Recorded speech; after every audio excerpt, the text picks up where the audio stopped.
La famille, ça remonte dans les années fin 1800, que les arrière-grands-parents étaient naisseurs dans la rivière de Crac. Et il y a eu une métamorphose totale du métier. Je ne sais plus du tout ce que les anciens pouvaient faire. On a des liens de ressemblance, mais ça a totalement changé, quoi.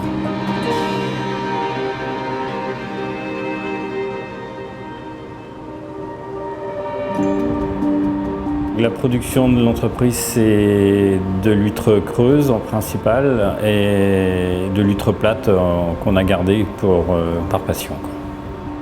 C'est l'huître que l'on faisait sur les côtes françaises au tout départ. Donc si on le laisse partir, ça va être perdu à jamais. Et donc on veut continuer à faire des efforts pour essayer de garder des géniteurs dans la baie et puis qu'il y ait toujours un minimum de reproduction.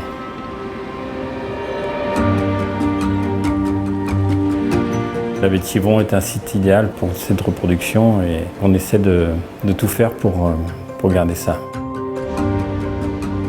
Suite à des années difficiles de reproduction, on s'est aperçu qu'on n'avait plus le stock de géniteurs qu'on avait sur le banc de la section. Du coup, on a décidé en réunion de Saudet de tous contribuer à donner une partie de sa production de naissin pour pouvoir reconstituer les parcs.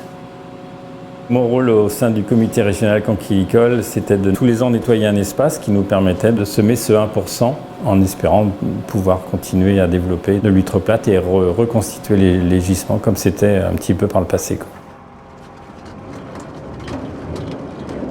Et les jeunes huîtres sont mises en container, on les met dans le basculeur, le vide conteneur derrière le bateau qui se trouve dans le remous du bateau qui nous permet de se servir du remous d'hélice pour bien les séparer, de façon à ce qu'elles ne tombent pas en bloc et en tas au fond.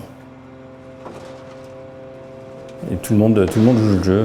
Depuis que ça a été lancé, on a tous mis notre 1% sur la section.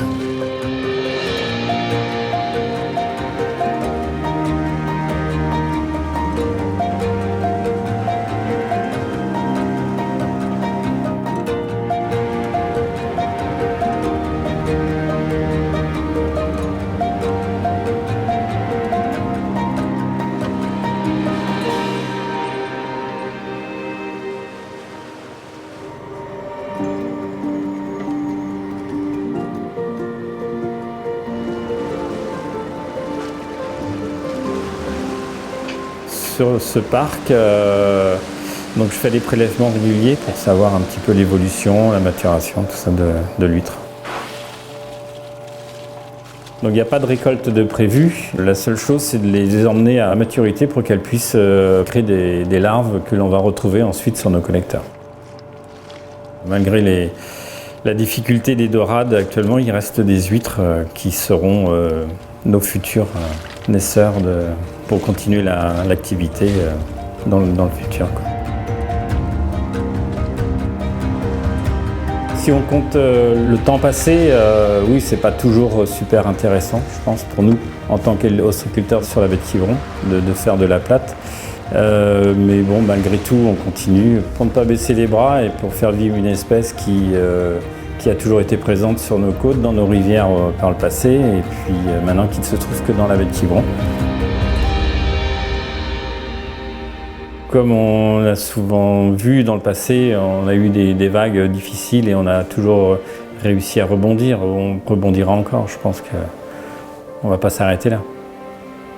C'est pas fini.